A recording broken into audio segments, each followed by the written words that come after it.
meu querido. Bom, pessoal, obrigado pela presença de todos vocês. Aqui estão alguns alunos, aliás, todos são alunos do curso de Direito, né? A maioria deles do primeiro semestre, né? Aliás, o semestre mais empolgado que eu já encontrei na minha vida. Essa galera em 6 meses já assistiu mais Júri do que eu em toda a minha vida. Né? E nesses 6 meses de curso, eles tiveram a oportunidade de tomar conhecimento de grandes advogados que atuaram ali naquele fórum Clóvis Bevilacqua. Por enquanto, não assistiram Júri em nenhum outro local não, só no fórum, né?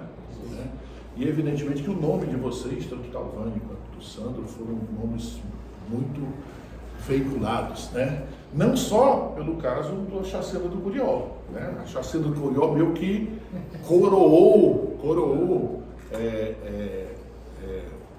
toda uma expectativa que existia, né, em torno do nome de vocês, 2 grandes advogados, 2 grandes tribunos que o Estado do Ceará tem atualmente, né? Então a maioria aqui é do primeiro semestre. Nós temos também o Isaac, que está se formando agora, filho do Valdir Xavier, outro grande tribuno. Isaac Xavier está se formando, amanhã vai colocar. Nós temos o Eduardo, que trabalha comigo no escritório, está no 3º semestre da faculdade.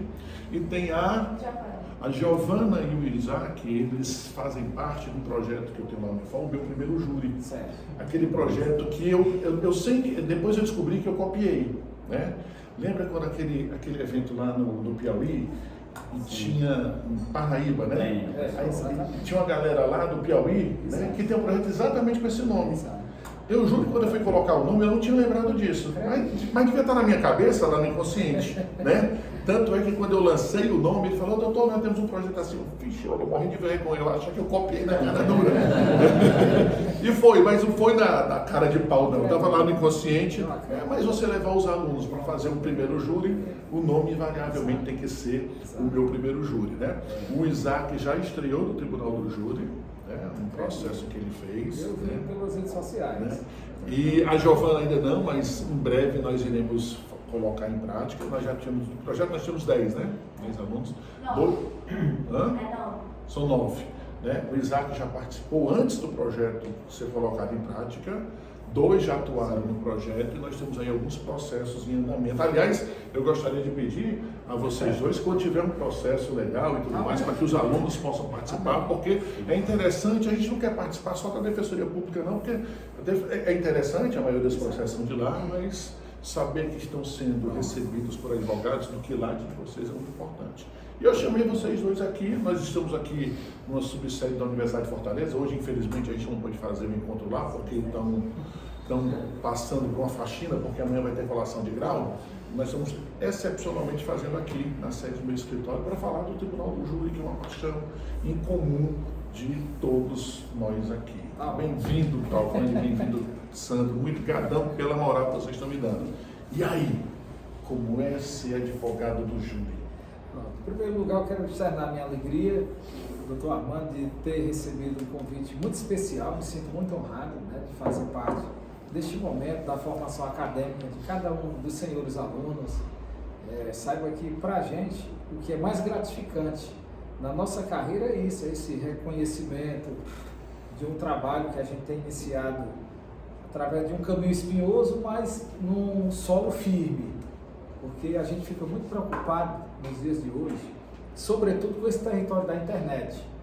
Sabemos que existem baitas profissionais que não estão no território do mundo digital. No entanto, existem outros que lá estão, mas que não são, na verdade, do ponto de vista prático e real, aquilo que se apresenta. Então, a gente hoje vive muito envolvido nesse tipo de situação, de modo que a gente, como percorre um caminho espinhoso, uma terra árida, porque a gente veio do interior, ali no estado do Ceará, de Morada Nova.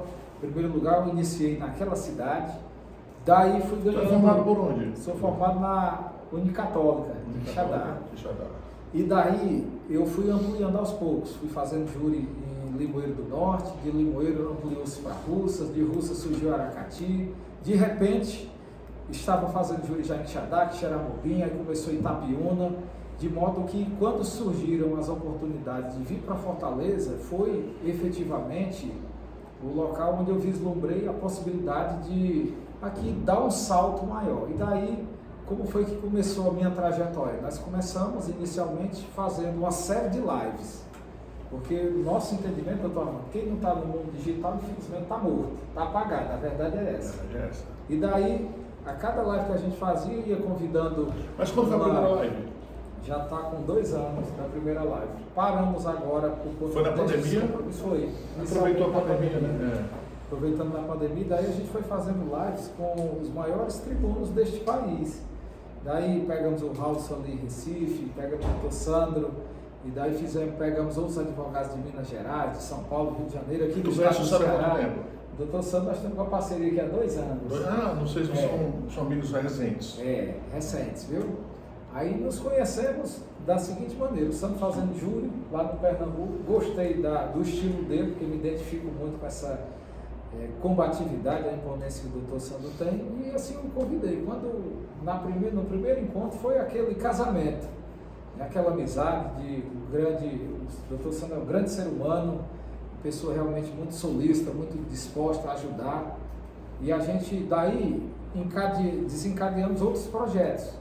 Mentoria, fizemos uma mentoria online, limitada a 30 pessoas, tivemos 14 estados representados com pessoas diferentes, e dessa mentoria surgiram parceiros, de modo que no ano passado nós rodamos em 8 estados aqui no Brasil, por conta da mentoria, convite de colegas, e daí hoje nós estamos dando um passo maior.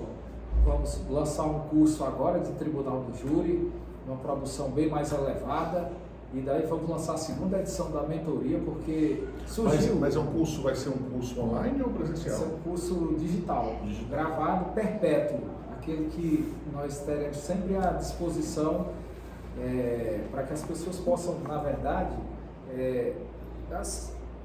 comprarem ele e daí darem os seus primeiros passos no Tribunal do Júri. E financeiramente é mais interessante também. Porque, na verdade, nós visamos o que, doutor Armando, numa situação como essa, pegar essas pessoas que nos procuram e diariamente procuram para tirar dúvidas sobre o Tribunal do Júri, o que fazer, que postura adotar, processo para analisar. Nós estamos lançando isso mais para fortalecer, inclusive, os vínculos de amizade. Certo? Então, nessas considerações iniciais, eu quero só externar mais uma vez este orgulho e satisfação de estar aqui. Doutor Sandro, fica aqui à vontade para externar também suas palavras. E vamos aqui batendo este papo. Você é advogado desde quando, Sandro? Eu sou advogado novo, viu, doutor? Sou advogado novo. Mas tu não é novo, não. Sou também, me considero novo, tenho 45 anos de idade. Não é novo, não. Mas não é velho. Mas não é velho. Velho sou eu, tenho 53. Mas tu é advogado há quanto tempo? Sou de uma advocacia recente, entendeu? Eu tenho 8 anos só de advocacia. Cara. E antes fazia o quê? Eu era executivo comercial, né? Trabalhava na área de vendas, trabalhei já em algumas empresas voltadas à formação profissional, na área de cursos preparatório para a OAB, né? Concurso público em Recife, curso que também é nacional. E daí, né, na época também fazia já, né, a faculdade de Direito, e surgiu esse interesse pelo direito e o interesse principalmente pelo Tribunal do Júri. Mas quando é que nasceu o interesse pelo júri? Desde os primeiros momentos da formação, Tom. Eu fiz como pouquíssimas pessoas geralmente fazem, e até não é um conselho para todos aqueles que se formam recente, mas eu tive uma opção dentro do meu escritório, eu abri escritório de imediato, eu abri escritório e eu decidi fazer só Tribunal do Júri, né? E apesar do pouco tempo como advogado, já existe já uma quantidade muito interessante de quantidade de júris que já fizemos em todo o Brasil. Eu tenho 8 anos de advocacia, já estou em 12 estados diferentes da federação. Venho atuando em grandes júris, principalmente no estado de São Paulo e do Rio de Janeiro, onde a gente tem feito alguns júris de grande repercussão. A exemplo do próximo dia 14/9 agora, do Dr. Tovano Moura, vamos estar numa outra, defendendo 2 réus, numa outra grande chacina, que é a chacina da Marabaia, no Rio de Janeiro, que é na proporção da mesma situação da chacina do Curió. E houve, né, essa identificação. Sou pernambucano, Mas você está morando lá? Moro em Pernambuco. Moro em Pernambuco, tenho um escritório no meu interior, que é a 40 quilômetros da capital, e tenho também escritório em Recife, no Shopping Rio Mar. Né? Temos 2 escritórios, temos uma equipe que hoje cuida, né, da primeira fase do Tribunal do Júri e outros aspectos também, e eu fico mais na função da defesa em plenário. Né? Faço essa defesa em plenário, geralmente em parceria, né? Parcerias em vários estados, mas temos como aí um parceiro principal, o Dr. Tolvani Moura, que além de ser parceiro, é uma pessoa que nos acompanha em outros projetos, né? Essas parcerias, quando eu falo, temos parceria no Rio de Janeiro, temos parceria em Minas Gerais, temos parceria em São Paulo, capital. Rio de Janeiro temos 3 parceiros só para o Tribunal do Júri, onde essa paixão, né, pelo Tribunal do Júri e também a experiência, que é muito importante, doutor Armando, trazer um aspecto, né, principalmente para as pessoas que são mais recentes e estão entrando, apesar de ser jovem, todos precisam entender que tem uma história de vida, tem uma experiência de vida.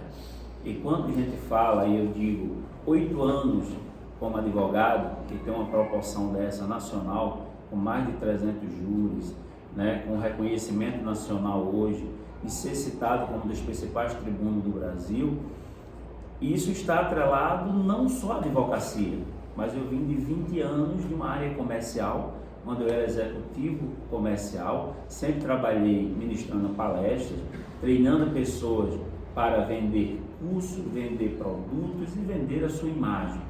E quando você pega toda essa experiência de vida e você atrela a advocacia, né, onde você conhece, e para mim, um dos grandes segredos em relação ao Tribunal do Júri, é que o tribuno ele precisa, e o advogado ele precisa entender de pessoas, não só da lei, mas sentir o cheiro de pessoa. Não pode perder esse contato com o ser humano para entender qual é o sentimento.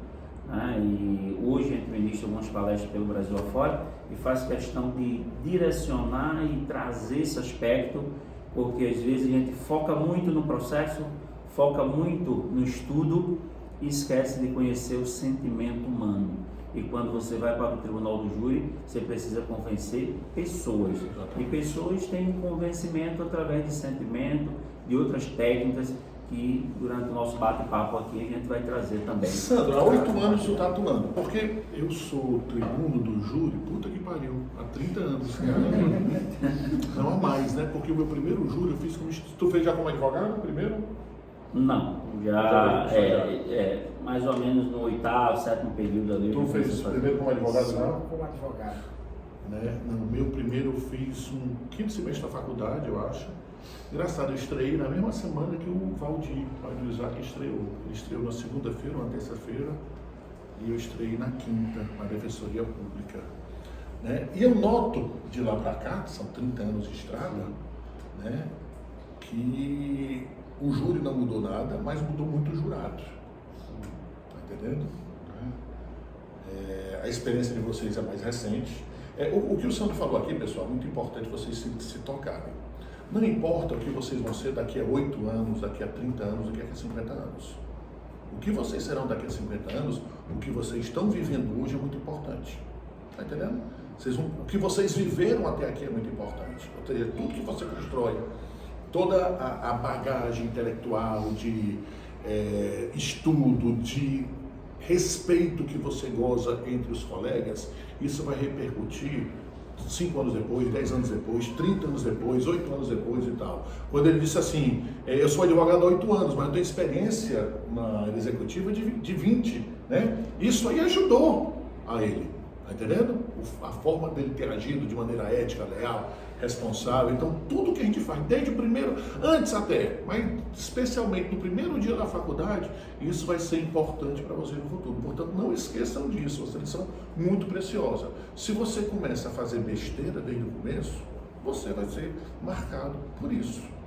tá entendendo? E a gente inevitavelmente vai fazer besteiras. Sim. Mas elas têm que ser menores, que elas não sejam descobertas, e que se elas forem descobertas, elas não sejam tão relevantes, e se forem relevantes, vocês lutem muito para mudar esse cenário, porque é muito importante. A confiança que vocês vão ter daqui a 8 anos, 10 anos, de ser contratado por alguém, é toda essa história, né, de confiança e responsabilidade que vocês criaram. O professor Armando, só abrindo um parênteses aqui que o senhor está falando, a importância, né, desse bate-papo aqui, é que hoje eles estão tendo a oportunidade de viver uma advocacia diferente. No tempo do professor Armando, não se tinha internet para compartilhar, não se tinha muitas vezes a abertura, certo, de escritórios para você estagiar, não tinha professores abertos a trazer muitas vezes um bate-papo desse aqui que vocês estão tendo a oportunidade, né? São tempos muito diferentes, muito diferente, onde se aprendia de uma forma que era muito mais a questão do ditado, professor Armando, o senhor me corrija se eu estiver errado, era para aprender realmente com os próprios erros. E hoje você tem a oportunidade, às vezes, de aprender com o erro dos outros. Exato, melhor, né?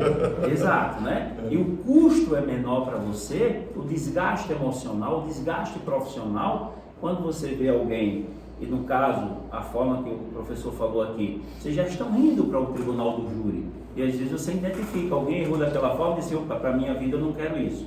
Mas na época, né, não tinha essa internet, esses profissionais, né? Porque antigamente era pouco. Os advogados, o advogado, a advocacia criminal que eu posso falar, né? Existe uma competição, evidentemente que existe, mas apesar da competição, existe uma interação, uma lealdade muito grande. Tá entendendo? Não é pouco, não é incomum, muito pelo contrário, é muito comum um advogado pegar uma causa importante, uma causa boa, dividir com outro colega, ou quando não dividir, pedir dica, pedir informação, divisão de jurisprudência, e pelo que eu tenho percebido, nunca nenhum colega me negou nada disso. Nunca, né? Da mesma forma, eu não neguei ninguém. Me disseram que outras áreas não funcionam exatamente da mesma coisa, da mesma forma, não posso dizer, né? Se não funcionar é uma pena, né? Mas a advocacia criminal é isso. E é importante, o Talvani tem feito esse serviço de maneira muito, muito precisa e muito adequada, quando ele faz essas lives e disponibiliza o conhecimento prático através da história para todo mundo, né? Isso não existia antes, né? Não existia não. E eu digo até a cada um de vocês têm hoje o privilégio de estar aprendendo com um dos grandes nomes da advocacia criminal. O maior nome, 2,2 m. Só que, Isaac, fica no grupo aí ligado se alguém está querendo entrar, certo? E André também, porque tem o grupo do pessoal do primeiro júri e do grupo do pessoal do direito. Tá ótimo. E daí vocês já bebem da fonte e melhor fonte. Eu digo isso porque até a Unifor hoje ela é referência a nível nacional. Indiscutivelmente, se você pegar aqui as 10 maiores universidades do país, ela estará com certeza no meio. A maioria dos juízes promotores do interior são tudo da Unifor. E os grandes advogados também. Nós fizemos um júri, do júri que o Isaac estreou, na segunda vara do júri com o Dr. Ronald. Certo. Figuraça. Conheço. Né? Aí os alunos estavam assistindo e tudo mais, só foi o único que pediram a absolvição, né, Isaac? A gente estava todo preparado para fazer aquele júri. Aí rapaz, pelo amor de Deus e tal, né? Mas aí eu percebi, eu olhei assim, cara, primeiro eu fiquei muito, como era a estreia do Isaac, né, e o Isaac é uma pessoa muito próxima por causa do Valdir, eu fiquei mais emocionado nesse dia porque eu me lembrei da minha estreia, né? 30 anos antes, um pouco mais do que isso. E me lembrei que no dia que eu estreiei, eu era o mais novo naquele tribunal do júri, lá no 4º andar da antiga sede do Fórum Clóvis Bevilacqua, ali no centro, que foi absurdamente destruído. Todas essas reminiscências vieram, né? Aí eu prestei atenção, putz, Vila, há 30 anos eu era o mais novo, hoje eu era quase o mais velho, só perdia pro Dr. Ronald, que tinha 2 anos mais velho do que eu, mas o promotor era da Unifor, né? O juiz era da Unifor. Exatamente. Alguns jurados eram da Unifor que vieram falar comigo, sacanagem, não lembrei, né? Mas acabei aceitando sem saber disso, né? A bancada da defesa era toda da Unifor, eu, Rogério, Isaac, Tu estava no dia? Não, nesse dia eu estava assistindo. Estava assistindo. Nesse dia só foram nós três. Né? Então a Unifoco tem isso daí, né? A gente está na frente, né?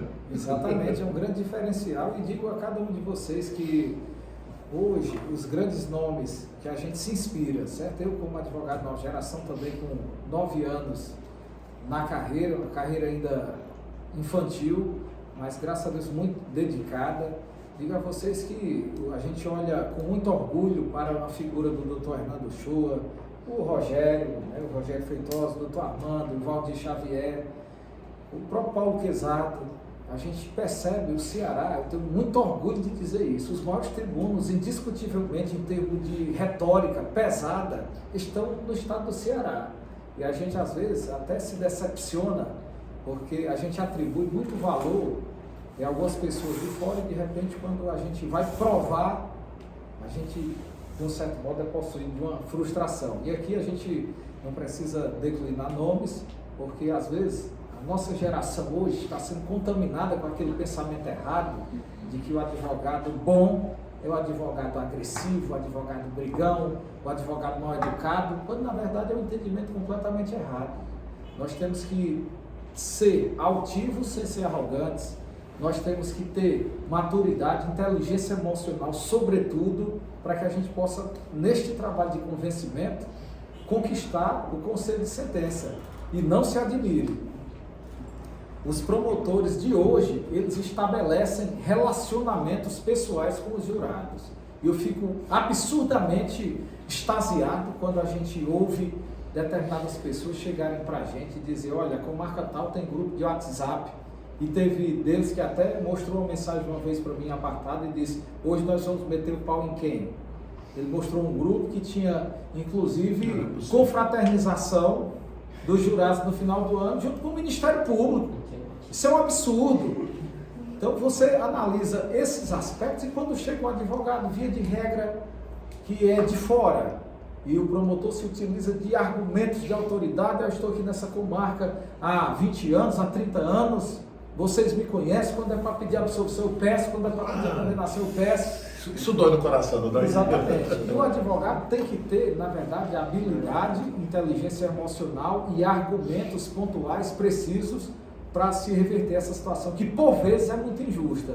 Às vezes tem casos em que você sabe que é um caso para absolvição, mas o que condenou ali foi o artifício retórico do Ministério Público, somado a este desenvolvimento de um relacionamento que se tem, que isso verdadeiramente é imoral, e nós temos visto no nosso país o que é que tem dado quando o Ministério Público e quando o juiz, eles dão as mãos para tentar fazer justiça entre aspas. Mas não vamos entrar nesse território, porque é muito... ainda a gente vai trazer uma polêmica, mas isso é muito perigoso para o sistema acusatório. É porque o contraditório pressupõe a lealdade na atuação, tá entendendo? É o tipo da coisa. Eu costumo falar em sala de aula, não sei se eu falei para vocês, mas sempre que eu tenho oportunidade eu introduzo essa metáfora, é no sentido de que, poxa, a coisa que a gente mais abomina na vida, quem gosta de futebol, é do juiz ladrão, né? Às vezes o juiz nem é ladrão, ele só erra, e a gente já fica puto na vida, fica indignado. Aí você imaginar que uma coisa mais séria, o juiz está pendendo para um lado ou para o outro, né? Imagina aí um juiz que tem um conluio com a defesa ou com a acusação. É inimaginável, não é jogo, não é processo, não é lealdade processual. E isso tem acontecido, talvez chamou a atenção, porque, infelizmente entre aspas, os jurados são sorteados para ficar no ano, e isso tem que ser revisto. Aliás, o nosso código de organização prevê outra coisa, depois eu queria falar com vocês sobre isso, até para a gente fazer uma força-tarefa para identificar melhor essa situação. E o júri está lá todo dia com o promotor de justiça. Aliás, que ninguém nos ouça, às vezes é até melhor ser defendido pelo defensor público, tá entendendo? Não estou querendo fazer nenhuma depreciação, porque nós temos ótimos defensores públicos, aliás, todos são excelentes, alguns são excepcionais, como Emerson Castelo Branco, né, entre outros, mas a defensoria pública, embora não tenha o mesmo tempo para estudar o processo como advogado, pelo menos neutraliza isso conhecendo os jurados. Neutraliza a força da acusação, porque ele acaba sendo amigo de todo mundo. Tá entendendo? Poxa, então se fazer júri no final do ano... Outra coisa que me irrita também é promotor pedindo absolvição. Isso me irrita Rapaz, isso me irrita. Aliás, eu gosto porque, beleza, né? O cliente vai ser absolvido, mas fica assim, rapaz... No próximo júri ele vai meter, quando é para pedir absolvição, eu peço. Eu só peço a condenação quando é para pedir. Doutor Armando, eu tenho combatido este pensamento do Ministério Público, quando ele pede lá a sua absolvição, eu digo, hoje o promotor reconheceu que a defesa há 4 anos, em resposta à acusação, defendia.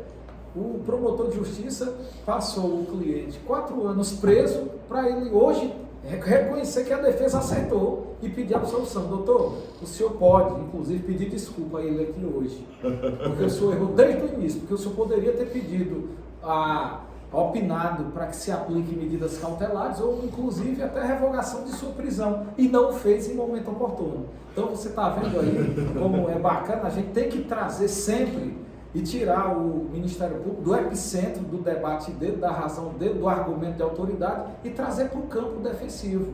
E é daí que a gente trabalha até um aspecto muito interessante, sobretudo nas palestras que a gente faz, sobre mindset no Tribunal do Júri, que é a reprogramação mental. Então você tem que ter essa inteligência, inclusive, para reprogramar e desfazer essas falácias que se tem construído e realmente... Se você pega um promotor hoje da nova geração, eu peguei agora juros com um promotor que assumiu há 2 meses.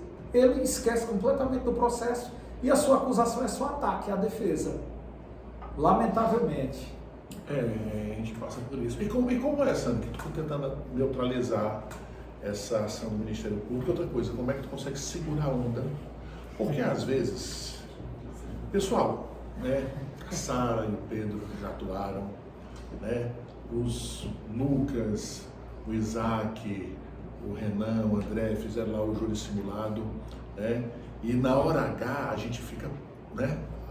O sangue começa a correr do jeito e que a coisa, ela passa, deixa de ser simplesmente uma defesa para virar uma coisa pessoal. Chega a ser pessoal, chega, não chega?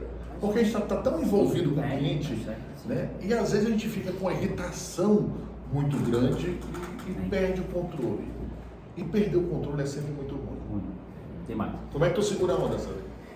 Estou Armando, quem me acompanha na internet e vê meus vídeos, vê que eu sou muito agressivo. Eu sou muito, não diria agressivo, combativo. Né? Certo? Existe a diferença entre combatividade e agressividade. Isso, né? Mas quando eu falo da questão da combatividade, às vezes, sabendo utilizar, né, a importância da fala, né, quando é a voz de ouro, a voz de prata, de bronze, ali dentro do tribunal, você termina buscando mostrar aos jurados que você tem um controle emocional e desse controle emocional você está tendo um determinado domínio. Quando o Dr. Giovanni fala da questão do mindset, né, que é uma das técnicas, um dos pontos que desenvolvemos para nossas atuações, é exatamente com esse risco, principalmente no meu caso. Eu atuei o ano passado em 12 estados diferentes. Cada estado que eu chego, geralmente eu chego como um forasteiro. Apesar de fazer o júri, geralmente com um advogado da região, mas eu termino sendo chamado para fazer a defesa principal, né, o tempo principal ali de defesa. E se você não utilizar as técnicas que hoje é necessário para você, né, se apresentar na tribuna, um exemplo, a gente falar aqui de 3 técnicas de várias que a gente fala. A da autoridade, né, e daqui a pouco eu falo um pouquinho sobre a técnica da autoridade do Dr. Giovanni. Eu uso muito a questão da técnica da empatia e da significância junto com os jurados, certo? Demonstrando. Utilizamos muito a técnica da segurança também, eu chamo de gatilhos. Se você sabe utilizar esses gatilhos e essas técnicas de uma forma positiva e de uma forma que você consegue demonstrar ali aos jurados que você também ali é parceiro, você veio para demonstrar a verdade do processo, você não veio para atacar promotor, atacar juiz, atacar ninguém, mas sim, né, dentro do processo, você começa a ter essa significância. Quando a gente fala da autoridade, geralmente é o quê? demonstrar aqueles jurados, porque ele já está familiarizado muitas vezes com o promotor que está lá há vários anos. Chegamos em uma comarca aqui, eu vim fazer um júri com o doutor Talvani, chega lá, a pessoa que estava na recepção disse, não, o promotor está aqui há 25 anos, o que ele pede aqui, se a cor for azul e ele mandar falar que é branco, o povo vai dizer que todo mundo vai dizer que é branco, né? E nesse júri teve uma dissolução, a tese defensiva foi acolhida, e ele ficou, por sinal, muito ali, como é que eu digo, descontrolado, porque não era o costume de que ele vivenciava aquela situação. E o que é que a gente fala da técnica que é preciso da questão da técnica da autoridade, né? Tem aí o primeiro júri. Isso, quando você chega e você é escalado para fazer o primeiro júri, nunca você vai estar chegando ali para dizer ao jurado, eu estou nervoso, é porque é meu primeiro júri, porque aqui esse processo é muito difícil, que eu vou falar para que vocês, para ver se vocês entendem. Não, a técnica da autoridade, a primeira coisa que você tem que dizer, excelências, eu estudei durante 5 anos, uma das faculdades mais importantes do Brasil. Junto com esses 5 anos, eu passei um dos cursos ou de filtro para se trabalhar, que é o mais difícil do Brasil, que se chama OAB. Eu entrei agora em uma pós-graduação para o Tribunal do Júri, e eu conheço esse processo como ninguém. Esse processo eu estudei ele, todas as folhas, até as folhas em branco, eu estudei. Portanto, eu estou aqui hoje com propriedade para apresentar a verdade dos fatos a Vossas Excelências. Quando você traz esse gatilho, você começa a trazer uma empatia. Quando você traz o gatilho da significância também, você começa a demonstrar ao jurado a importância deles estarem ali.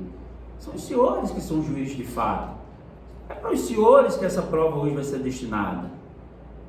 Aí começa a falar da importância dos jurados, começa a colocar empatia, Eu me coloco no lugar de Vossa Excelência em saber a responsabilidade que os senhores estão tendo hoje aqui para julgar o seu semelhante.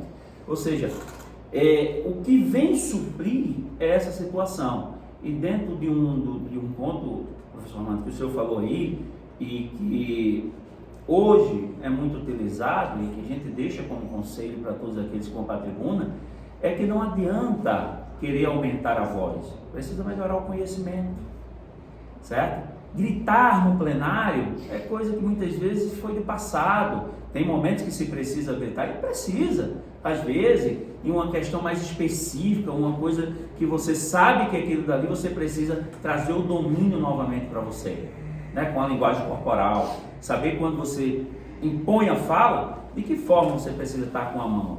Será que você sabe o que é a linguagem corporal para mostrar o que é poder? Quando eu falo, eu tenho 8 anos de advocacia, mas hoje eu sou convidado para participar de todos os congressos no Brasil sobre o Tribunal do Júri. Eu vim agora de Curitiba, fui lá e palestrei em Curitiba, Temos mais 6 congressos esse ano ainda para poder participar. Veja, quando eu falo esse ponto aqui, você esqueceu que eu tenho 8 anos. Você agora passou a lembrar o porquê ele é chamado para todos os congressos. Ele é autoridade. E olha a minha mão da forma que está falando para vocês, porque isso aqui eu estou direcionando vocês, como o doutor Talvani chama de hipnose, doutor? Sugestão hipnose, E eu estou aqui direcionando e vocês estão olhando todos para a minha mão e estão com atenção àquilo que eu estou falando. Portanto, com todo, assim, data máxima vênia, e o doutor Armando vai entender o que eu falo aqui, nem sempre o tempo de advocacia vai dizer que você é excelente, não só na advocacia, mas em qualquer profissão. Vai dizer que você é mais excelente do que alguém que é de uma nova geração e que tem aplicado novas técnicas e tem tido resultados diferentes. Portanto, a gente busca esse domínio, sabe, professor Armando? Aconteceu, daqui a pouco a gente vai entrar nesse detalhe, mas veja o que é que você faz para você desestruturar um promotor. Tem um promotor agora no júri do Curió, por sinal muito bom, mas um promotor novo. E quando estava sendo feita a pergunta eu acho que era uma testemunha, ou era um réu? Era um réu. Estava sendo feita a pergunta de um advogado para um réu, ele levantou e disse, pela ordem, excelência, peça para que o advogado diga qual é a folha que ele está citando aqui, porque o Código de Processo Penal, no artigo 486, ele diz que precisa indicar a página. Aí disse, excelência, pela ordem, eu reconheço, o promotor é muito novo, talvez a falta de experiência, talvez a pressa dele querer aqui se apresentar em plenário, mas excelência, peça ele para ler mais um pouquinho do código, porque a parte diz que é só durante os debates, e a gente está na inquirição. Portanto, excelência, se contenha, não queira atrapalhar a defesa não. E ali ele ficou e não disse mais nada. Aí às vezes a gente contém um promotor de justiça que está querendo se exaltar pelo conhecimento. Não precisa gritar, porque não pode, porque... Não. De uma forma clássica, de uma forma elegante, mas que todos entenderam e que ele viu que não pode muitas vezes dar um passo a mais, porque entende que do outro lado tem pessoas preparadas também. Esses aspectos são muito importantes. Tudo, evidentemente, tudo que você faz procurando a excelência. Mas eu queria dividir a coisa com vocês. Né? Isso representa o quê? Essas técnicas laterais, marginais, que são importantíssimas no julgamento da causa. Representam 50%, 60%. Porque eu tenho a impressão que a gente precisa utilizar tudo isso. Tudo isso. Mas o que efetivamente vai definir o resultado a favor da acusação ou da defesa é você trabalhar bem a prova dos autos. Sim. Está entendendo? Sim.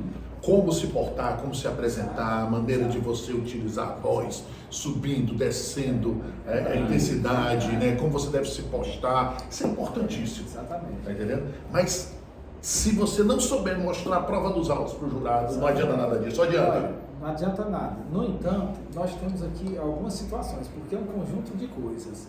Às vezes você é um baita advogado, faz sustentações brilhantes a nível de Tribunal de Justiça, de STJ, mas quando cai na arena dos debates no Tribunal do Júri, se perde todinho.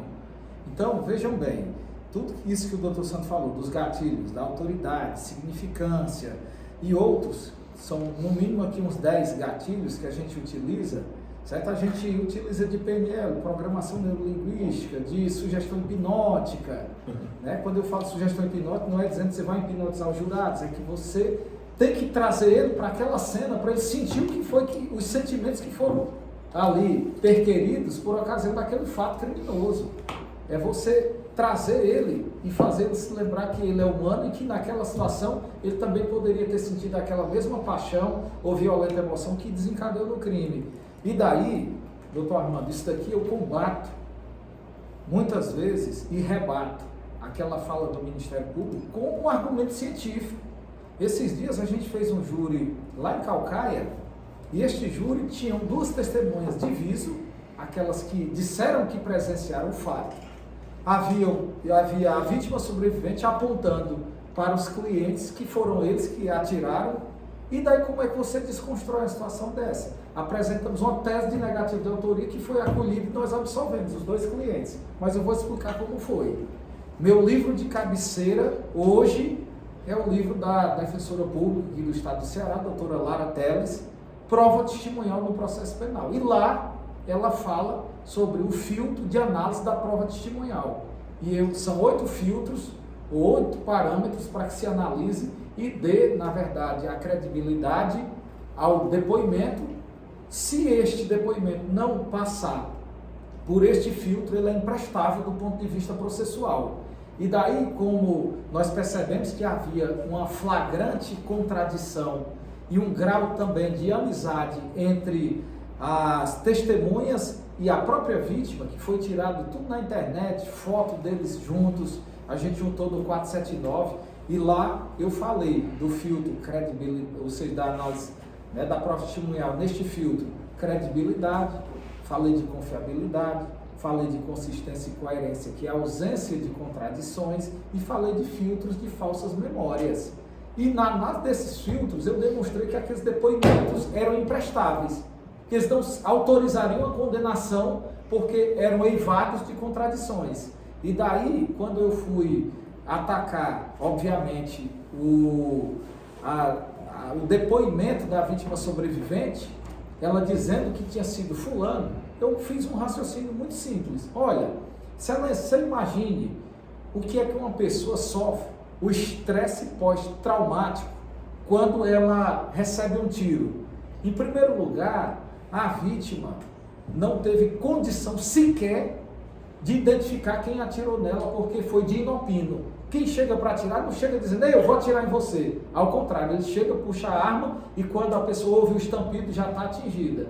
E daí, quando nós, depois de uma exaustiva inquirição, nós perguntamos, em uma das perguntas simples, às vezes a gente utiliza, a gente até gosta de classificar, a gente utiliza a estratégia de Estocolmo, a gente demora, às vezes o cara pega o pessoal fica assim resignado, mas às vezes através de uma pergunta simples a gente vira um júri. Eu perguntei naquela ocasião qual era a idade que a vítima sobrevivente tinha, ele disse, não consigo lembrar, fiquei com o pai dele somado a documentos que tinham nos autos, demonstrou que ele ficou com um problema neurológico.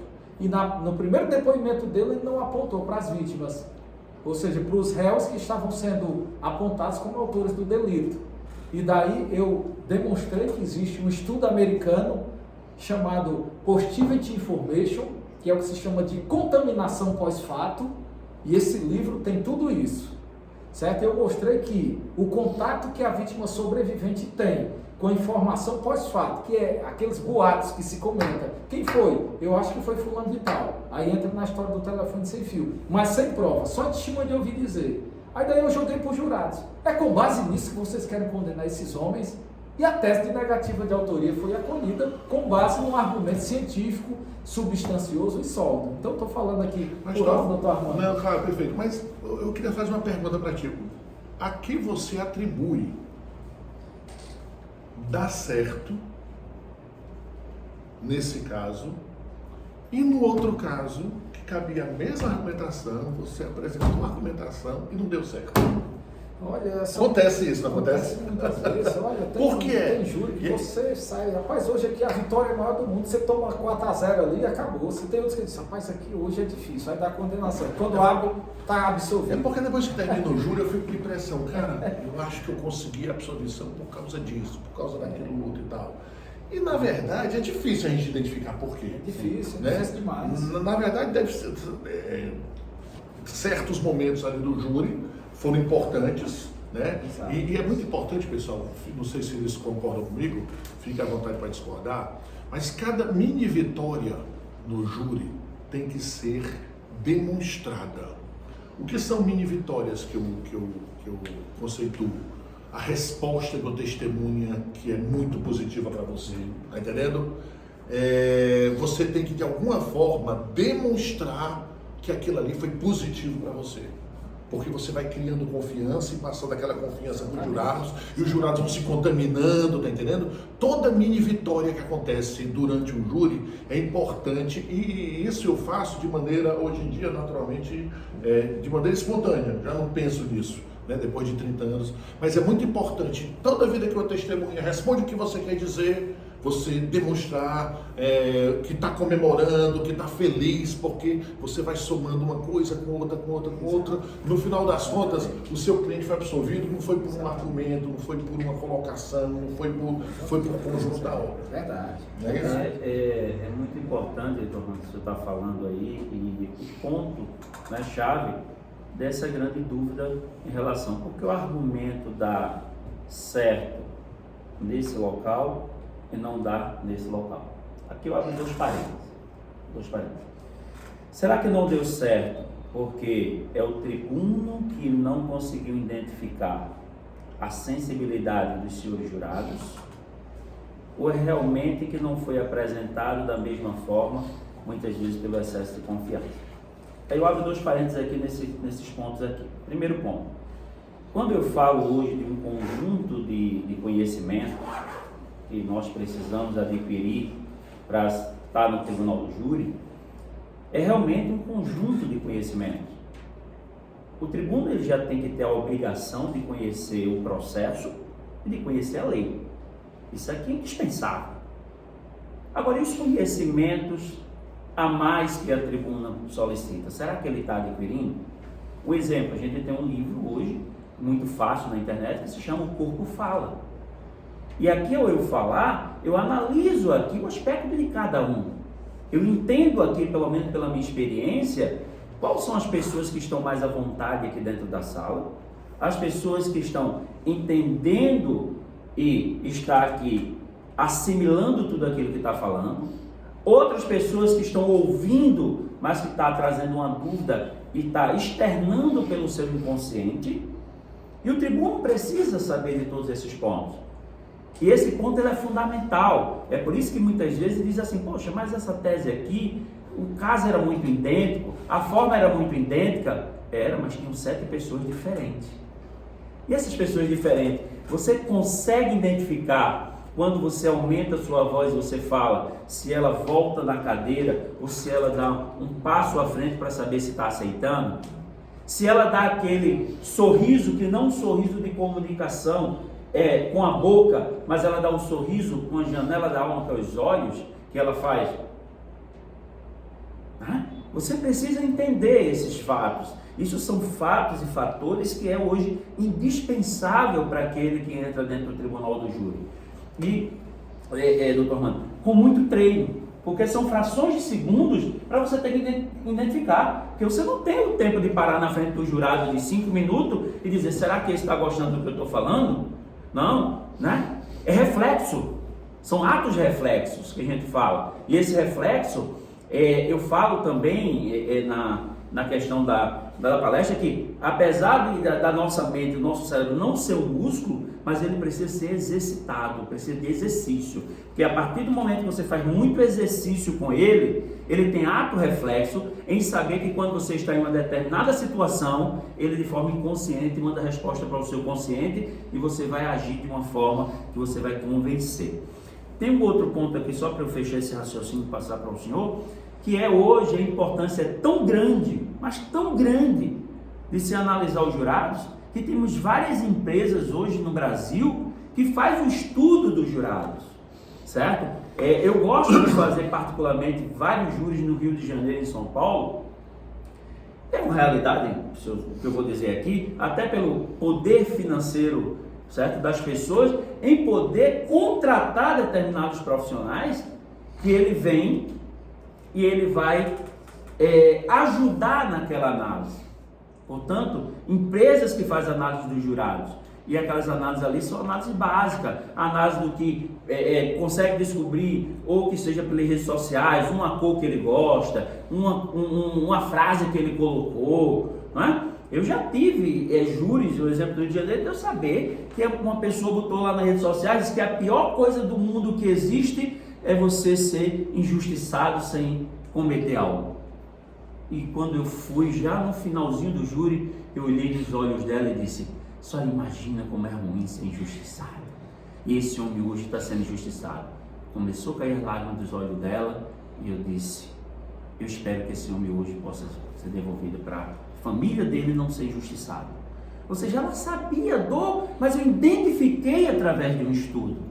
Né? Doutor Sandro, mas o meu cliente ele não tem condições de fazer.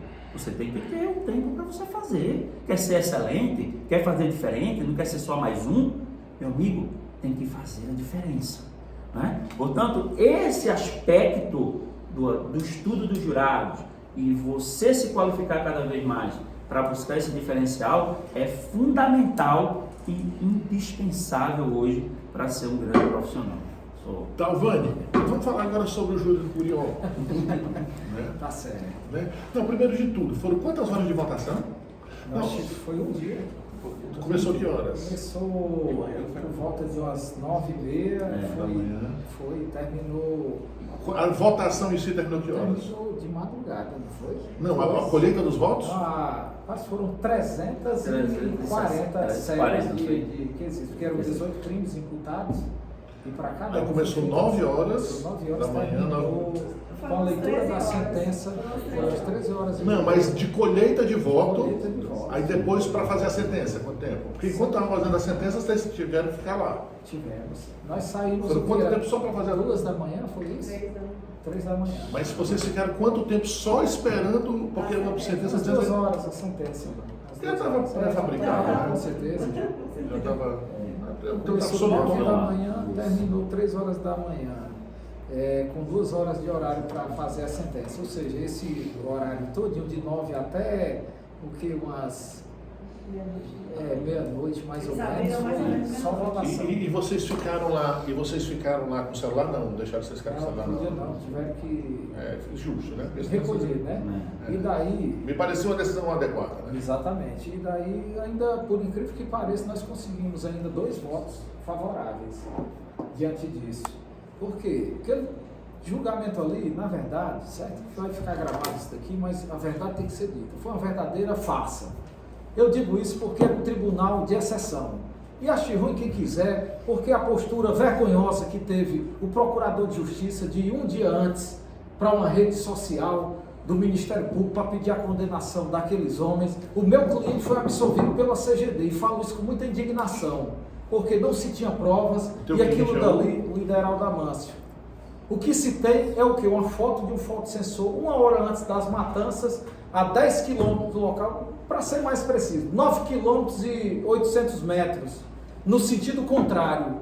E daí pegaram uma foto dessa mal tirada e dizer que esse homem cometeu 18 assassinatos, ou 18 crimes, entre eles 11 assassinatos, as tentativas e outros mais. Isso é um verdadeiro absurdo, entendeu? E além disso, nós também não podemos admitir determinadas posturas da mídia.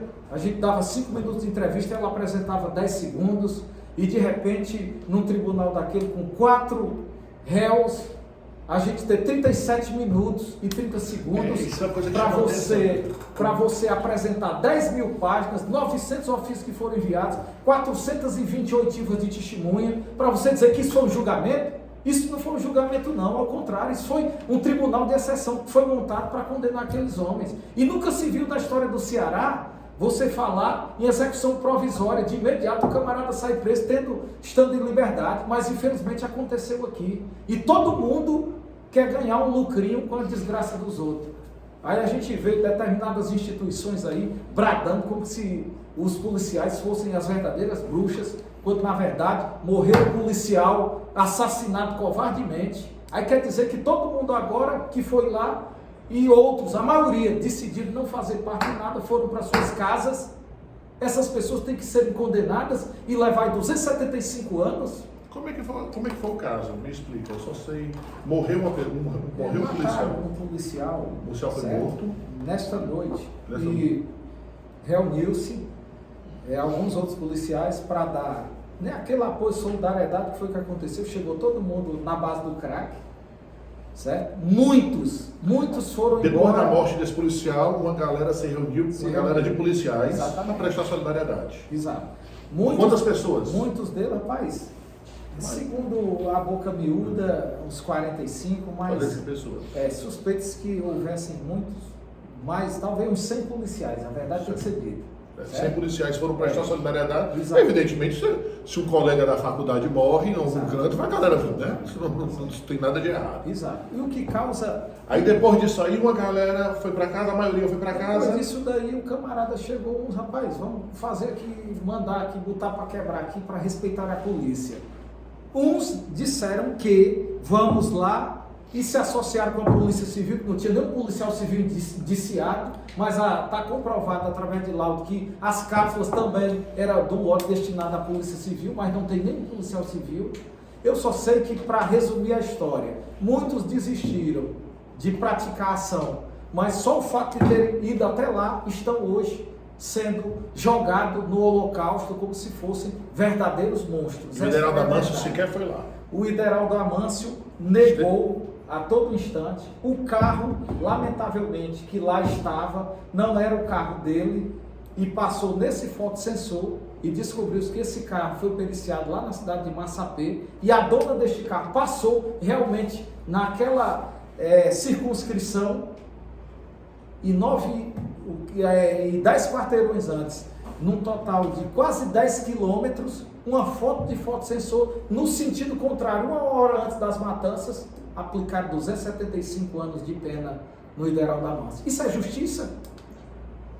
Então, na perspectiva defensiva, foi o maior erro judiciário que aconteceu a condenação do Ideraldo Amâncio. Eu falo por ele, eu não falo pelos demais, não. São quantas pessoas que vão ser julgadas ainda? Foram 45 indiciados. Quando saiu foi morto por um latrocínio também, mas isso, felizmente, o procurador também não emitiu nenhuma nota, nem a Defensoria com a Rede Acolhe emitiu nenhuma nota, nem uma instituição de direitos humanos, a Anistia Internacional que lá estava, nem o grupo da Assembleia Legislativa que estava também com alguns oportunistas que também são do meio político. A verdade tem que ser dita, entendeu? Então a gente tem que, na verdade, ter coragem de combater esse grande leviatã, que é o monstro da injustiça, porque hoje tragou o ideal da Manso, mas amanhã pode tragar qualquer um de nós, porque, como dizia Barão de Montesquieu, a injustiça que se faz hoje a um é uma injustiça, é uma ameaça de injustiça que se faz a todos e em qualquer lugar. Uma coisa que me chama a atenção nessa questão toda, o júri começou, teve até um fato interessante, porque eu passava lá toda noite para prestar solidariedade às pessoas que estavam lá envolvidas, né? E naturalmente a gente é advogado, a gente fica do lado da defesa sempre. Mas o fato de a gente estar do lado da defesa, há uma certa compreensão, uma má compreensão da atuação do advogado que acha que a gente sempre está atrás de absolver as pessoas. Não. Quando a gente é contratado para ser advogado, a gente busca a melhor tese que o processo. Exatamente. Mas nenhum advogado é a favor da impunidade. Exatamente. Não existe isso. Está entendendo?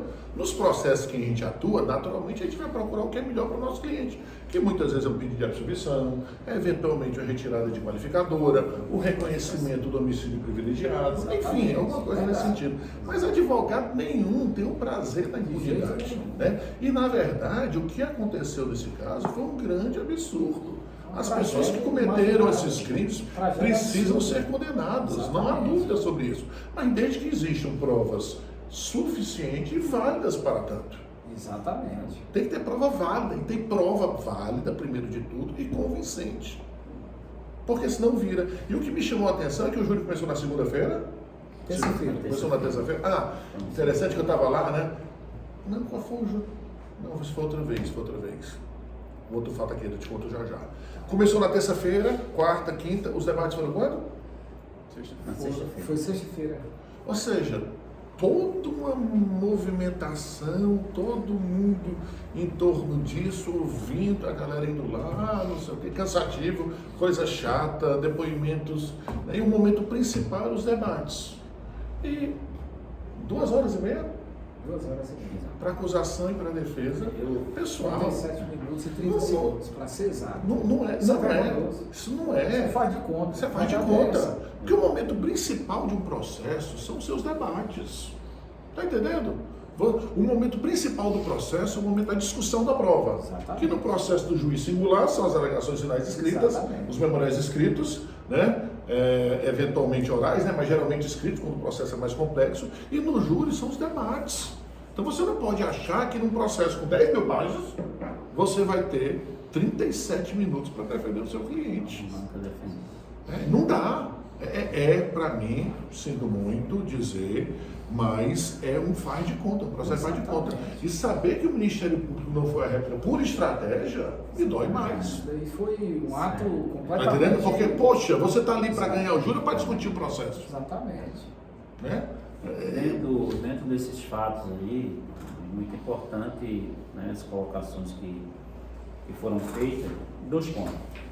Eu, representando a banca do Amâncio, assim que foi feito o pregão, eu suscitei de imediato, né, a pedida da extensão de tempo para cada réu. Eu fiz o pedido pelo menos 1 hora. De pelo menos 1 hora para cada réu, porque pela complexidade... Que não é suficiente. Que já não era suficiente. Exato, mas pela complexidade do fato, quantidade de página, certo? Quantidade de provas que precisavam ser apresentadas, né? Fui lá, e é uma das situações que hoje a gente tem incentivado os colegas a fazer quando tem pluralidades de réu, que assim que comece, certo? Porque um começa a pedir, daqui a pouco outro começa a pedir, quem sabe que mais adiante, mesmo o ministro tendo o desejo de fazer com que o júri acabe, né? Mas que qualquer reforma possa vir beneficiar algum ponto. E eu suscitei essa situação, sabia que o Ministério Público ia ser contrário, porque para ele era importante não ter tempo, porque ele sabia a qualidade das bancas que estavam do outro lado. E aí vem um outro ponto, o porquê o júri ele demorou tanto? Aí é quando se tem uma estratégia também defensiva, que quando você não tem tempo para apresentar as provas e ter uma sustentação de tudo aquilo que se tem dentro do processo, você precisa ter uma expertise, ter uma inteligência para que você apresente aquelas provas durante as inquirições.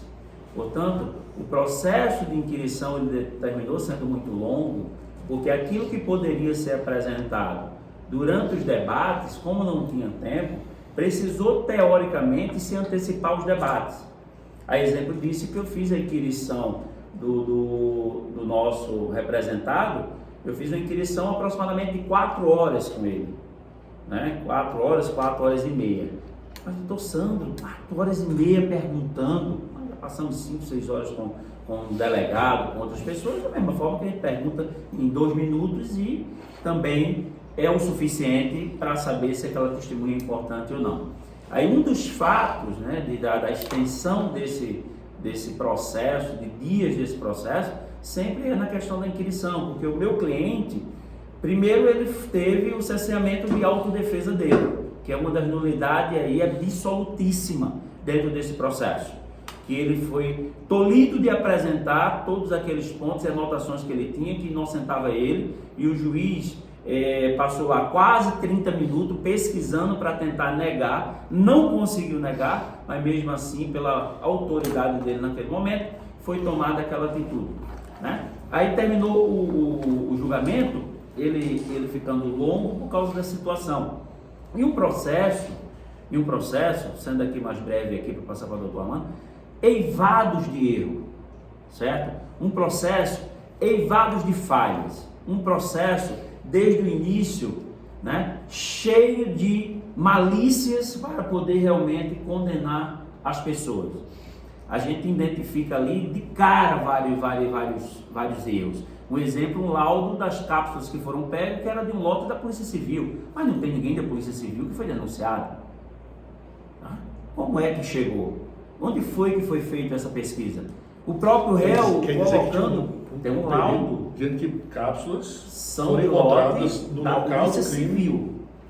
As que foram encontradas é do lote da Polícia Civil. Ou seja, policiais civis participaram da chacina. Exatamente. Mas não houve acusação, nem denúncia contra nenhum policial civil. Inclusive é importante se dizer que isso daqui o povo... Esse é um dos grandes pontos de você ficar assim estagnado de saber o quanto era tendencioso, né, a condenação vai passar para o doutor Dalvani, assim, o ponto tendencioso. O nosso réu, ele foi à delegacia, disse: o meu carro está aqui para fazer todo tipo de perícia que for preciso, a minha arma está aqui. Nunca se evadiu um dia, um minuto da cena, das situações, mesmo sabendo que existia um mandato de prisão para ele. Celular, né? Exato. O celular para você periciar também. É porque o que me impressiona, Dalvani, é o seguinte, é que geralmente a pouca robustez da prova deveria ser algo que favorecesse a defesa. Exatamente. Né? Ou seja, quando você não investiga adequadamente, poxa, cápsulas da Polícia Civil, o carro foi apresentado. Exatamente. A arma, uma série de coisas, e não se fez perícia, não se fez investigação nenhuma. Opa, se não tem investigação, não tem prova. Se não tem prova, absolvição. Aí a falta de prova gera uma desconfiança sobre uma culpa e a galera continua pedindo a condenação e condena. Infelizmente, quando o caso é midiático, existem muitas vaidades envolvidas. A verdade é essa. E nós temos que sempre ter a compreensão. Ser advogado é difícil demais, é um papel dificílimo. Porque está lá uma pessoa que é parte, mas todo mundo tem como sendo uma autoridade, que de fato é uma autoridade, mas no processo penal, ela é parte do processo, ela tem interesse. E numa situação daquela, todo mundo querendo ali aparecer para a mídia, aquela coisa, isso é um absurdo. Rapaz, esse júri do Curió, para mim, certo? Além de ter sido um faz de conta, na verdade, é a expressão máxima da maldade de pessoas que são vaidosas e quiseram aparecer, e como apareceram numa situação dessa. E daí, todo promotor é ruim, não. Mas existem pessoas que já se deturparam ao longo da profissão. A verdade tem que ser dita. Existem promotores de justiça, efetivamente. Tá, eu posso citar o doutor Felipe Carvalho, lá de Rio Grande do Norte, o promotor que mais veio pedir absolvição. E ele disse que chegou a receber uma reclamação de cima para baixo por conta disso. Ou seja, uns colegas que chegaram a pressioná-lo porque não podia fazer isso. Porque o senso de justiça dele apontava para aquilo dali, e a verdade tem que ser assim, o processo é isso. Ali tem vidas. Enterraram 4 pessoas vivas por ocasião deste júri. Vocês estão Todos pensando? 4. Tu tem certeza absoluta da inocência do Ideraldo Damasio? Absoluta, assim como 2 e 2 são 4. Não é que não haja prova, né? Existe o teu convencimento pessoal. Isso, não é insuficiência de pessoal, prova, né? É negativa mesmo de autoria. 2 pontos aqui, professor Anderson, bem rapidinho aqui, só para a gente poder, desde já, né, alertar os colegas que vão estar aí sendo grandes tribunos. Muito cuidado com o júri mediático, muito cuidado em conceder entrevista, certo? É lógico que tem um momento ou outro que é importante você ser muito pontual ali numa entrevista que você vai estar, se a mídia está muito em cima, mas a mídia ela não está ali naquele momento para querer ajudar o réu, certo? Esse é um ponto que isso ficou muito claro porque era recortado só pequenos pedaços ali de 15 segundos que cortava a fala, que nada a ver se contribuía a não ser para contribuir para a própria mídia fazer, né? E nesse júri tem um fator que nos trouxe muito atenção, que é a questão da plateia, né? É a questão da plateia. Quem estava na plateia desse júri? O presidente do Tribunal do Estado, né, se fez presente, representante da ONU, representante do Ministério dos Direitos Humanos, Anistia Internacional, Assembleia Legislativa, Assembleia e vários outros deputados, certo? Se fizeram presente numa forma de, não diria coagir, não seria essa a palavra, mas de trazer aquela presença ali, e uma presença que é o que eu digo, a presença do inconsciente, mostrando que todos eles que chegaram, todos eles sentaram do lado da acusação, não é? Como se dissesse assim, está todo mundo realmente contra eles. Até a Defensoria Pública estava, né? E sim, é caso inédito, né? É caso inédito, exato, isso é um caso inédito. Eu já atuei em processo Já, com a Defensoria Pública na assistência de acusação e fiquei... bem porque a defensora meteu aquele argumento: doutor, se eu não tivesse a certeza de que o réu era culpado, eu não pediria a condenação. Cara... Doutor Armando, e se eu disser Cara, para você... Tivemos lá um bate-boca. Você ouvir isso de um promotor de justiça já dói, porque, pessoal, isso é de uma deslealdade fora do comum, porque num júri, num debate, você discute um fato, se ele aconteceu ou não. Pouco importa a sua impressão pessoal, pouco importa a impressão pessoal do terceiro. O que você vai discutir no júri é se tem prova para condenar ou não. Tá entendendo? Então, quando a pessoa mete esse argumento, eu não pediria a condenação se eu não tivesse convencido, ela está querendo levar a discussão para o campo exclusivo da autoridade. E quando a gente escuta o promotor de justiça dizendo isso, já dói, mas o promotor, a gente está um pouco acostumado a fazer isso. Ele ganha para isso, para acusar. Agora um defensor público que passou o tempo todo lá do outro lado, se incomodando com isso, quando tem uma oportunidade faz a mesma coisa, cara, eu fiquei assim... E afora isso... Eu cheguei assim, doutora, pelo amor de Deus, eu estou aqui decepcionado, porque isso aí foi como uma faca que foi enfiada no meu coração e na verdade, virou assim. Eu considero como uma traição sem precedentes, a verdade é essa. Na verdade, a defensoria é nossa irmã gêmea, mas foi, neste caso aqui, uma irmã traidora. Me perdoe os defensores, que eu gosto muito deles, tenho grandes amigos, o Castelo Branco, o Dr. Roberto Ney foi meu professor, o Dr. Guilherme, o Júlio César foi meu professor, eu adoro vocês, mas neste caso, esses defensores, eles caíram no canto da sereia e foram levados... Eles atuaram no júri, eles falaram na hora, ou ficou só para a promotoria? Inclusive apresentaram um documento, não juntaram no 479, de imediato a gente pediu a retirada e pedimos para constar em ata, cerceamento de defesa e fizemos constar em ata esta nulidade. De repente, o júri pode ser anulado por conta da Defensoria Pública. Se reconhecer, né? Obviamente, que aqui a gente vai ter... As expectativas são poucas, né? As expectativas... Mas tem alguns parâmetros, né? Veja bem, pessoal, vamos refletir uma coisa. Porque o artigo que a galera quer do direito penal 1 e o Eduardo, o 479 diz o seguinte, que você só pode utilizar no júri, no debate, algo que você tem, um documento que você tenha juntado com pelo menos 3 dias de antecedência com conhecimento da parte contrária. Exatamente. Tá entendendo? Se você não tiver conhecimento da parte contrária, evidentemente, para reafirmar o contraditório. Porque você junta o documento para outra parte, para dizer, não, isso aqui não é verdade. Estudar com relação àquilo. Você não pode pegar a outra parte de surpresa, né? Dois pontos, né, doutor? Dois pontos aqui, professor Armando. Primeiro, né, aí eu deixo para reflexão de todos e aqui eu não vou tecer nenhum comentário em relação a isso. Os promotores que são os promotores da própria comarca, nenhum deles atuaram, né?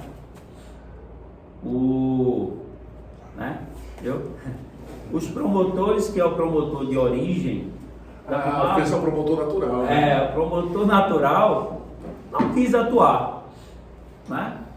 E é um homem experiente e é considerado um dos principais promotores do Estado. Do Estado lá no Ministério Público. Não quis. E outro ponto, quando a gente fala quando a gente começou as inquirições, a gente viu logo essa ilegalidade, que quando eu solicitei que uma das testemunhas ficasse incomunicável para possível reinquirição ao final, né, dos debates, que era já para realmente ficar lá preso todos. Na forma do 4.7b para isso, 4.7b para 4, para fazer a requisição, o juiz levantou-se, primeiro disse que dignidade da pessoa humana não ia deixar e depois perguntou ao jurado se tinha necessidade. Eu nunca vi isso na história do judiciário. Imagine se houvesse a necessidade de uma cariação, como a gente iria também utilizar? Perdemos a oportunidade, sinceramente, de defesa São muitas coisas, muitos pontos. Entendeu? Rapaz, uma pergunta aqui. Júris midiáticos, geralmente a defesa perde. Ela já entra... Né? Uma pergunta. O Sandro falou que nesses júris, né, midiáticos e júris mais pesados, digamos assim, eu acho que faz parte da estratégia, porque júri é você convencer os jurados, conquistar os jurados para depois convencer, né? E é importante que, para mim, que o jurado saiba que se aquela coisa está sendo demorada, não é por culpa da defesa. Está entendendo? Né? Na minha compreensão, então, para mim, não justifica essas inquirições muito demoradas. Por quê? Porque, no final das contas, já existe uma pré-compreensão do jurado de que a defesa está defendendo um bandido e ele só está querendo ali estender a coisa e tudo mais, então eu sou mais direto nesse tipo de coisa, né? Prefiro até não ter nem ouvido de testemunha em plenário, né? Prefiro discutir a prova que está até então colocada, né? Mas evidentemente que é uma forma particular de olhar. Mas tenho visto que nos últimos júris muito comentados no Brasil, do Botkiss, né? Do Curió, qual foi o outro recente? Teve Tamarineira, né? Em Recife. A defesa sempre levou a pior, né? No caso da Botkiss, chama mais atenção porque aquilo ali é uma discussão de direito, muito mais do que de fato, né? Se é dolo eventual ou culpa consciente, qualquer pessoa que está no primeiro semestre da faculdade percebe que aquilo ali não tem nada de dolo eventual. Né? E mesmo assim, em virtude do fato da coisa ser midiática, acabou havendo a condenação. E aí, né? Talvez não seja melhor as defesas se reposicionarem, porque essa receita de fazer inquirições, processos muito longos, a gente não está ganhando nada, não. Olha, na verdade, eu parto daquela hipótese. Júri midiático, nós já levamos, já entra condenado. Então, quando você tem 37 minutos e 30 segundos para defender, qual é o nosso raciocínio? Você antecipar o debate por ocasião da inquirição. E quando isso daí, qual é o nosso raciocínio? Olha, ninguém vai ter tempo mesmo não. Aqui, o barco já está afundado, nós entramos aqui nesta situação igual aquele submarino que foi ver o Titanic no fundo do mar. Essa é a verdade. Então vamos fazer o seguinte, olha, existem técnicas de inquirição e quem faz esse estudo profundo, né, do cross-examination, que são o exame cruzado de perguntas, você percebe que existem várias modalidades de você chegar a uma resposta. Existem pelo menos 150 formas de você fazer uma pergunta e obter uma resposta que você quer. E isso a polícia é especialista em fazer perguntas sugestivas, utiliza-se de um método que há muito já foi banido na Europa, que é o método Reed, jogando uma testemunha contra a outra, suprimindo direitos fundamentais, com perguntas altamente sugestivas e coativas. Então, quando nós vamos, num caso desse aí que não se tem tempo, a gente antecipa. E como é que eu antecipo o debate numa pergunta? Fulano de tal, você tem conhecimento que as folhas tais, existe um laudo que diz que as cápsulas que foram apreendidas pertencem ao lote que foi destinado à Polícia Civil e essas balas eram dos policiais civis? Não tenho conhecimento. Eu já disse tudo, antecipei um debate. Então, doutor Armando, não é que... Não entendo. Na verdade, eu entendo. Porque a gente já entrou eu entendo. E a gente está tentando amenizar o grito dos desesperados, mas... Eu entendo e concordo. E até pouco tempo eu pensava que essa é a maneira correta de se fazer. Mas hoje eu estou vendo que essa demora no julgamento, ela não foi positiva para a defesa. Porque eu estou partindo do princípio aqui, do que você está me dizendo, não teria razão para você, com toda essa certeza, com toda essa sua segurança, dizer que o seu cliente é inocente, né? E você não estaria indignado porque simplesmente uma pessoa foi condenada, você está indignado pela condenação da pessoa que você vê que é inocente, né? Armaram para você um circo, um faz de conta, e acabou condenando uma pessoa que você tem absoluta certeza que é inocente. Isso é doloroso demais para o advogado, né? O que eu estou pensando é o seguinte: poxa, essa maneira que a gente achou que sempre é correta, será que é correta mesmo? Está entendendo? Eu estou pensando nisso porque foi a estratégia utilizada nos últimos grandes júris midiáticos. Sim. E eu acho que até a acusação quer que seja desse jeito. Está entendendo? E fica, eu estava ali, acho que é o Roberto Duarte, né? Que ele estava, eu passei, acho que foi na quinta-feira, ele estava inquirindo lá, interrogando o cliente dele, e muito demorado e tudo mais e tal, e ele utilizando todas as estratégias de maneira muito, muito apropriada, que ele é muito preciso e tudo mais.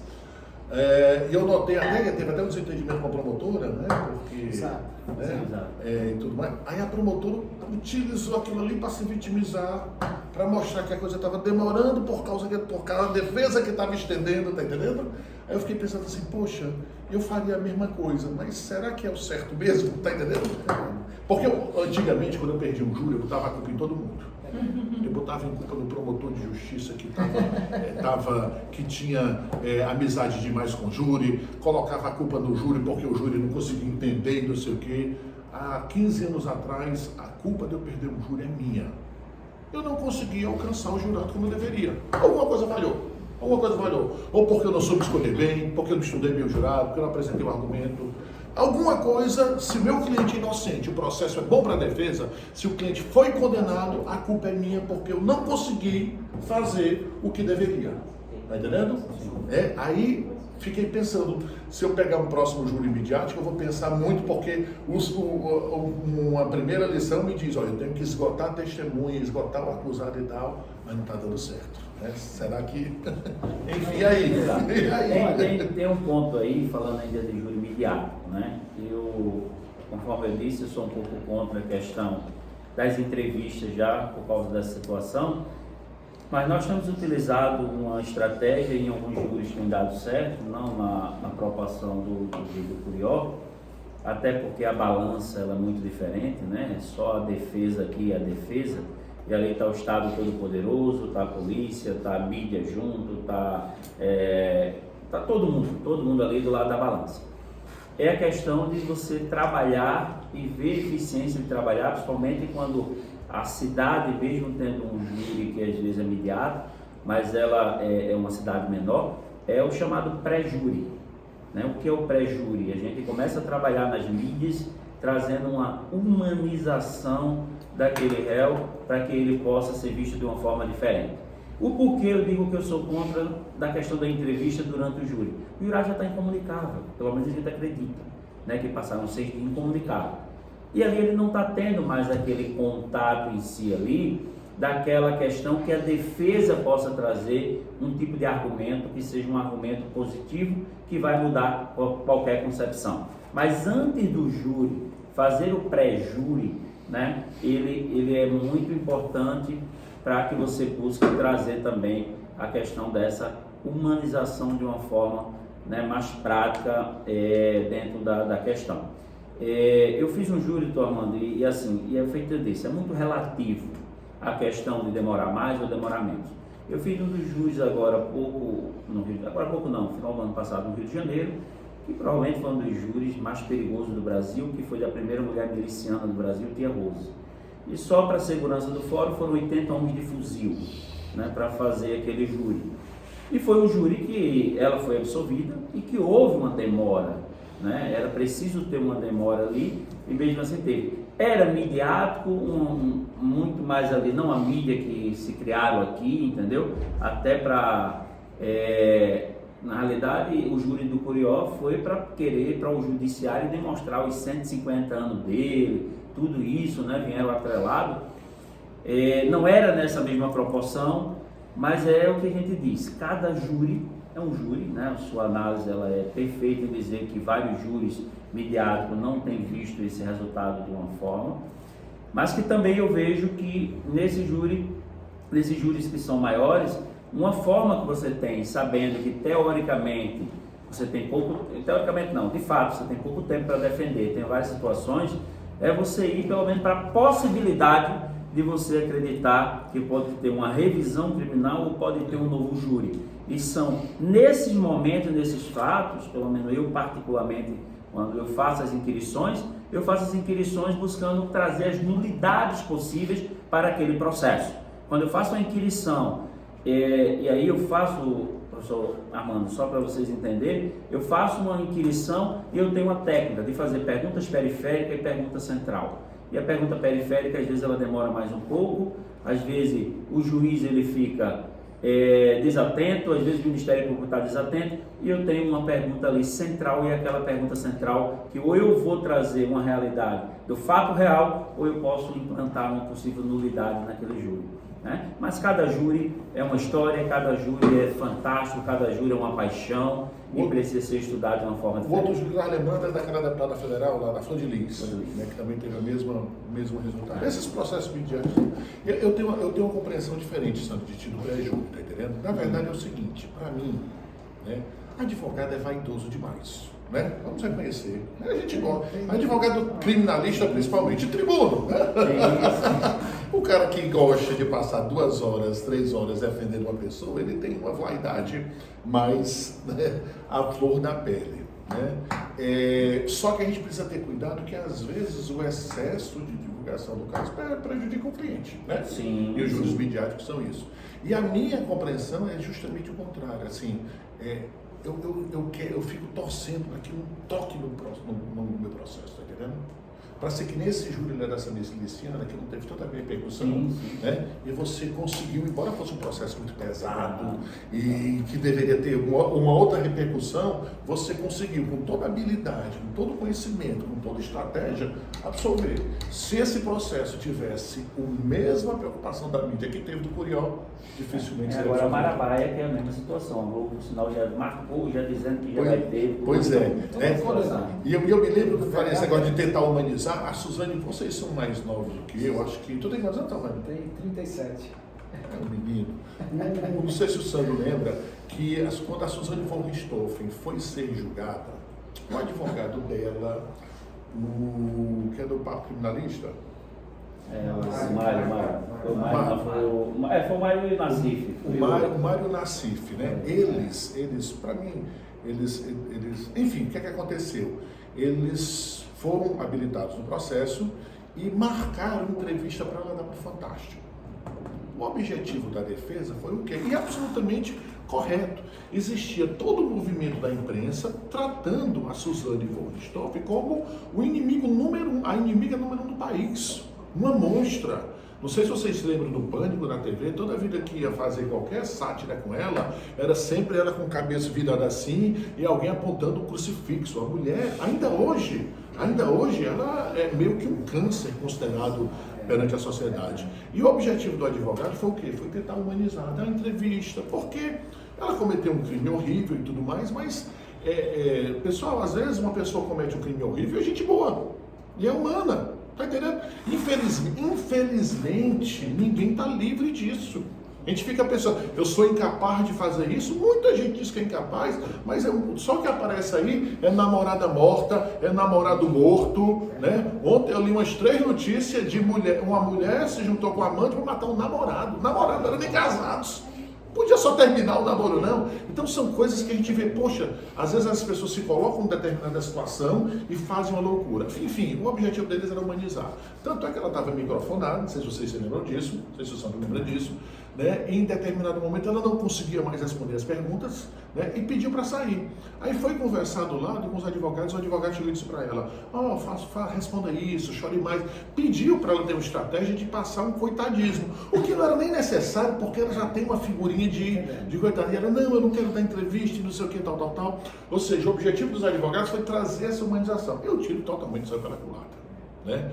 Porque ela estava microfonada e a conversa que ela teve com os advogados na cozinha foi toda captada. Só para você não perder o raciocínio.